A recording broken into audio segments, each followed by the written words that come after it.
കുറച്ചു കാലത്തേക്ക് തടസ്സപ്പെടും. ക്ഷേമ പെൻഷൻ പിന്നെ കിട്ടാതെ കുറേ ആളുകൾക്ക് പോകും. അപ്പോൾ അതുകൊണ്ട് തന്നെ ഈ ക്ഷേമ പെൻഷന് തടസ്സം ഉണ്ടാക്കാൻ വേണ്ടി മാത്രമേ ഈ ഉത്തരവ് സഹായകരമാവത്തുള്ളൂ.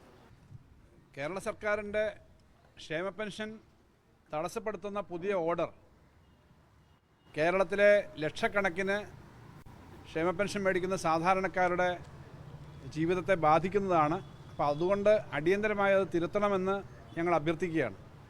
എല്ലാവർക്കും സുഖമാണെന്ന് വിശ്വസിക്കുന്നു. PM കിസാൻ സംസ്ഥാനത്ത് ഇന്നലെയാണ് ക്ഷേമ പെൻഷൻ സഹകരണ ബാങ്കുകൾ വഴി വിതരണം ചെയ്യുന്നത് നിർത്തുന്നു എന്ന അറിയിപ്പ് വന്നത്.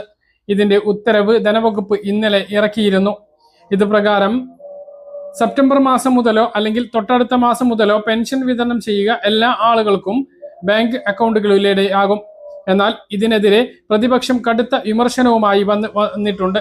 മുൻ ധനമന്ത്രി കൂടിയായിട്ടുള്ള KN ബാലഗോപാലാണ് ഏറ്റവും വലിയ പ്രധാനപ്പെട്ട വിമർശനം ഉന്നയിച്ചിട്ടുള്ളത്.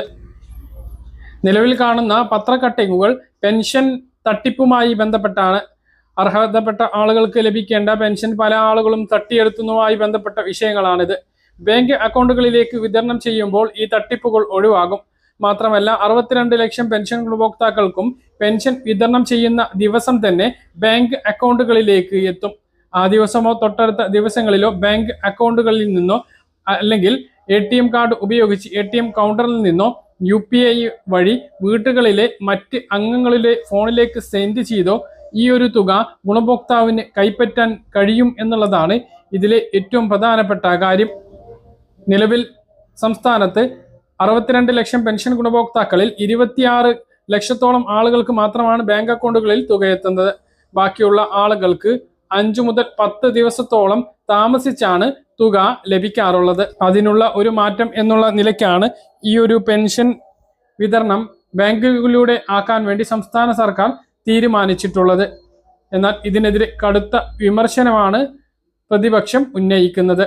പ്രതിപക്ഷം ഉന്നയിക്കുന്ന പ്രധാനപ്പെട്ട ഒരു വാദം പല ആളുകൾക്കും ബാങ്കിലെത്തി തുക എടുക്കാൻ കഴിയാത്ത ബുദ്ധിമുട്ടുണ്ട്. എന്നാൽ ഈ ഉത്തരവ് പ്രകാരം തന്നെ കിടപ്പ് രോഗികൾക്ക് വീട്ടിൽ വിതരണം തുടരും എന്ന് വ്യക്തമാക്കിയിട്ടുണ്ട്. ഇത് സംബന്ധിച്ച് മുൻ ധനമന്ത്രിയും MLA-യുമായിട്ടുള്ള KN ബാലഗോപാൽ പറയുന്നത് ഇങ്ങനെയാണ്. ക്ഷേമ പെൻഷൻ കിടപ്പ്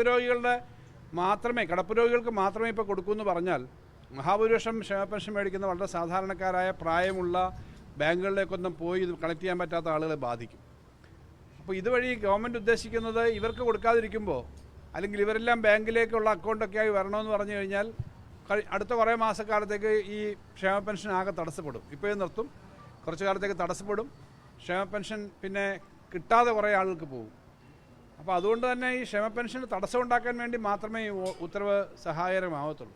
അർഹതപ്പെട്ടവർക്കെല്ലാം കിട്ടുമെന്ന് ഉറപ്പാക്കാൻ നിലവിലുള്ള വിതരണ സംവിധാനം അതേപടി തുടരണം എന്ന് മുൻ ധനകാര്യമന്ത്രിയും MLA-യുമായ KN ബാലഗോപാൽ. പാവപ്പെട്ടവരും അശരണരുമായ 62 ലക്ഷം ജനങ്ങൾക്ക് സ്വാശ്രയത്വം ഉറപ്പാക്കാൻ സഹായിക്കുന്നതാണ് ക്ഷേമ പെൻഷൻ തുക. മരുന്നും മറ്റ് ആവശ്യങ്ങൾക്കും മറ്റാരെയും ആശ്രയിക്കേണ്ട അവസ്ഥ അവർക്കുണ്ടായിരുന്നില്ല. അത് ഇല്ലാതാക്കാനാണ് സഹകരണ സംഘങ്ങളെ ഒഴിവാക്കി ബാങ്ക് വഴി പെൻഷൻ നൽകാനുള്ള UDF സർക്കാരിന്റെ പുതിയ തീരുമാനം എന്ന് KN ബാലഗോപാൽ കുറ്റപ്പെടുത്തി. ക്രമക്കേട് തടയാനാണ് എല്ലാവർക്കും ബാങ്ക് അക്കൗണ്ട് വഴി പെൻഷൻ വിതരണം ചെയ്യുന്നത് എന്ന വാദമാണ് സർക്കാർ കേന്ദ്രങ്ങൾ ഉയർത്തുന്നത്. ഇത് എലിയെ പേടിച്ച് ഇല്ലം ചുടുന്ന അവസ്ഥയാണ് എന്നും അദ്ദേഹം പറഞ്ഞു.